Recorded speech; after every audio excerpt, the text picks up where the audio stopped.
Salut tout le monde, dans cette vidéo, nous allons voir comment utiliser la fonction si. Regardez ici, nous avons les employés.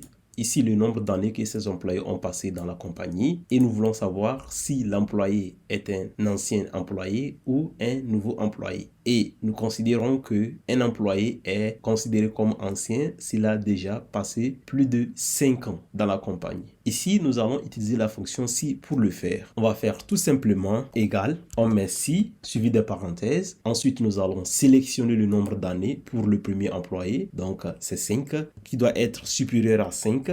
Ensuite, point virgule. On va demander Excel d'imprimer ancien. On ferme les griffes. Point virgule. On ouvre les griffes. On va mettre nouveau.